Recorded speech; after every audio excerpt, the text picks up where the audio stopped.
in getting him. People have been talking about this kid Fulmer from Detroit, but he hasn't been pitching very good recently. No, he's having a horrible year. He's not having a good year. So. And Chris Archer's so overrated. And people were hyping up Bumgarner. Bumgarner's not doing that well. He got shelled by Miami about a week ago. Yeah, I did see that. He got tossed around. That was not fun. But, yeah. It's going to be interesting. It's going to be a very interesting month. So, all right, let's take a quick break. Don't go anywhere, because we'll have an exclusive interview with George Bozeka coming up. He's the author of the 1958 Baltimore Colts, Profiles of the NFL's First Sudden Death Champions. But first, I got to tell you about a great show that we have on this station. It's Herbally Yours. It's on Tuesdays at 3:30 p.m. It's hosted by the natural nurse, Ellen Cami. This show focuses on current issues in natural health, such as natural foods, herbs, essential oils, and mind-body techniques. It's also the most popular podcast that this station has. We are the second most popular. So, Ellen, we're coming for you. George Bozeka interview coming up next on Beyond the Game on the Voice of Nassau Community College, 90.3.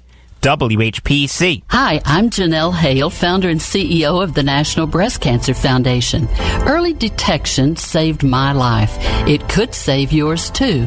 I was only 34 years old and the mother of 3 when I was diagnosed with breast cancer. I was forced to make a decision about my health with few options. After my treatment, I made a commitment to provide help and inspire hope to those affected by breast cancer through early detection, education, and support services. I was fortunate to have resources and support through my journey, but so many facing breast cancer have to overcome the burdens of cost and fear alone. No one should face breast cancer alone. Today, NBCF has provided over 1 million early detection and patient navigation services so that women in need have access to these potentially life-saving resources. To learn what every woman needs to know about breast cancer, visit NBCF.org. Alexa, can you please do my food shopping today? Food shopping today added to your shopping list. Alexa, can you do my math homework for me? I'm not sure. Alexa, play WHPC. Play WHPC. You can now listen to the Voice of Nassau Community College on your Amazon Echo. Simply say, Alexa, play WHPC. I am already playing WHPC. Sorry. So go ahead and buy a silicone steamer in the shape of a faceless melting pig. Buy a silicone steamer in the shape of a faceless melting pig. Yeah, that exists. And while you shop, play WHPC. Or buy a headband with a mullet hair attached to it. I refuse to buy a headband with mullet hair attached to it. Yeah, that exists too. Not sure why. But when you buy it, you can play WHPC. So play WHPC on your Amazon device today. And thanks for listening to 90.3 WHPC. Those serving in our military, they're the difference makers. Separated from family, enduring hardships far from home, sacrificing for their country. Well, for those of us who support our armed forces through the USO, we get to make a difference too. Through the USO, we get to be the force behind the forces, connecting them to every comfort of family, home, and country possible. It's a good feeling to make a difference. Visit uso.org/force to learn how you can be the force behind the forces.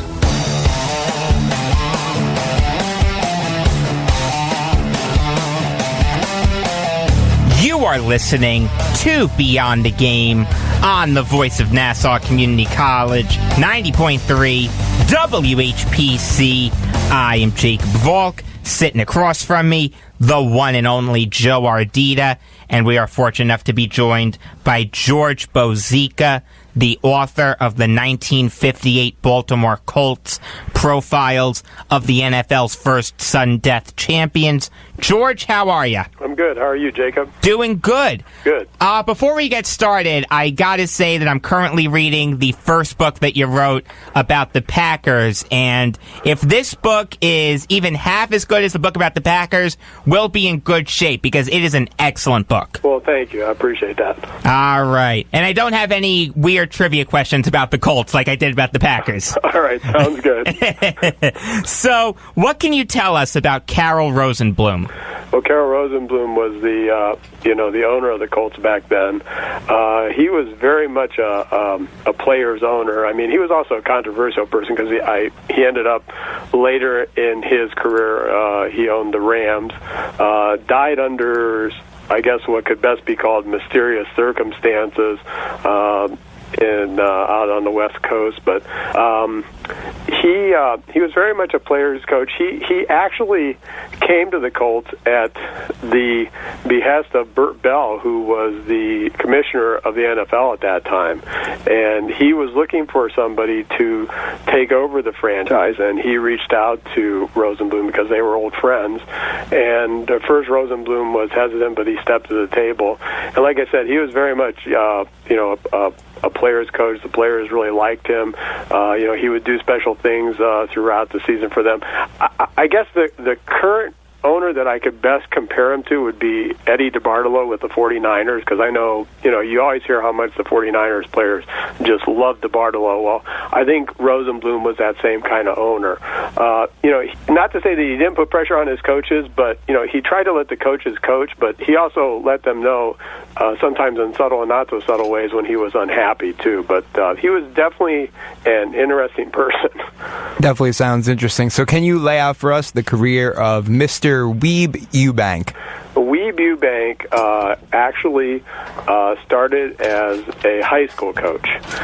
He was very successful at every level. He coached at the high school level, then he coached at the college level. And he was with Paul Brown's staff when Paul Brown was coaching the Browns, and was a very successful assistant with Paul Brown. After Rosenblum took over the Colts, he inherited a coach named Keith Molesworth. Molesworth was just, not really suited. He was looking for somebody better, so he reached out to Eubank. Paul Brown was not happy because Paul Brown was basically a control freak, and if he had something good, he didn't want to let it go. Finally, he was able to pry himself free from Paul Brown, and he came in, and he was very much an organization person. I think he got a lot of that from Paul Brown because Paul Brown was known as being, so organized. So he came to the Colts, and in 5 years, he built them from basically being an also-ran to the NFL championship. I think one of the more interesting stories about him is the pregame pep talk that he gave before the 58 championship game. Basically, this Colts team was a team of players that other teams didn't want, or that had been disrespected, or that people felt were not good enough. And he gave a really famous pep talk that in the research for the book, you see so many of the players and so many people mention the pep talk, where he basically talked to almost every player in the locker room and said, well, this team did this to you, this person did that to you. And he basically, pointed all these things out and said that they could overcome all that by coming together as a team and being successful in the championship game if they played as a team and if they played relaxed. So it was really a famous speech that he gave. Obviously, he won the 2 championships with the Colts, and then later in his career, he became, after his time wore out with the Colts, after the 2 championship seasons, they had some mediocre teams, and Rosenblum wanted to go in a different direction, and that's when he hired Don Shula, and Shula took over for the Colts. So Eubank then took over for the Jets, and obviously won Super Bowl III with Joe Namath. So he coached 2 of the great quarterbacks of all time. A lot of people think that was coincidental. He just was in the right place at the right time. But one of the things that was pointed out in the research was that actually Eubank had like a notebook on how to quarterback. So it wasn't by happenstance that Unitas and Namath became the quarterbacks that they were. They had a really good head coach who understood the position and, coached them up. Talking to George Bozeka, the author of the 1958 Baltimore Colts, Profiles of the NFL's First Sudden Death Champions. So you hit on him earlier, but would you be able to describe to us the career of Johnny Unitas? Of course. Unitas, he played at the University of Louisville. Yep. They were not a very good team at that time, but he was probably the best player they had. It was interesting. One of the stories I found was that they were playing, I believe it was Florida State, and they were just getting pounded. And somebody said that it's hard to believe, but the person that's shown on the field was Johnny Unitas. He was drafted by the Steelers, and this was at a time when the Steelers were pretty much a mediocre team, not the Steelers that we know with all the Super Bowl rings and everything else. They were not a very good team. They basically about a 500 mediocre team throughout the 50s. They drafted him and really didn't understand what they had. The coach thought he was dense. Actually, unkindly, some of the players called him Clem Diddlehopper, which is an old Red Skelton character, basically like a country bumpkin. So he was let go by the Steelers. He was actually in construction work, and he was also playing for a semi-pro team called the Bloomfield Rams, making $6 a game. The Colts caught wind of him, and they offered for him to come to Baltimore for a tryout. They said if the tryout worked out, they put him on the team. He tried out for Weeb Eubank. Eubank immediately knew what he had. He realized that the Steelers had made a mistake, and that Unitas had the tools to be, a great quarterback. He saw it almost immediately. Arm, everything else. So Unitas came on with the Colts. The Colts had a pretty good quarterback at the time named George Shaw. He was sort of a career journeyman, but he wasn't a bad quarterback. But Unitas was just better. And once Unitas came to the team, that's when it really started to turn around for the Colts. He was immediately, just an outstanding player. They already had Ray Berry, his famous receiver tandem on the team, and they both made each other, that much better. They would practice together. They would work on routes. They were cerebral about the game. They wanted to get better. And, obviously Unitas got better and better, led them to the championship game. It was just, outstanding in the championship game. Him and Berry particularly. One of the interesting things is in the championship game itself, obviously they played the Giants. They had played the Giants 4 times that year because they played them twice in the exhibition season, beat them both times. They played them once during the regular season in Game 7 when Unitas was out with a rib injury, and George Shaw played that game through 3 touchdown passes, but the Giants beat them 24-21.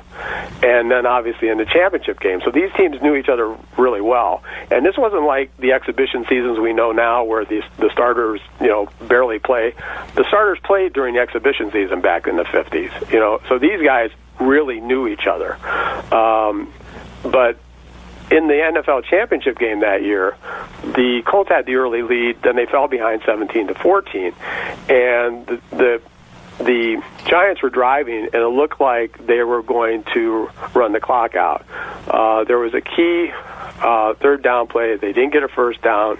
It was sort of controversial, and the Colts took over, and Unitas drove them 86 yards for the game-tying field goal. And during that 86-yard drive, Berry caught 3 consecutive passes for 65 yards. And Frank Gifford, who was, the golden boy for the Giants back then, said that haunted him because all he kept hearing through the loudspeaker at Yankee Stadium was Unitas to Berry, Unitas to Berry, Unitas to Berry. And he said, hearing it in my own stadium made it even worse. But, Unitas is just an amazing quarterback. I mean, he's definitely in my top 5. I thought it was really interesting in my research because I wrote the bio for him in the book.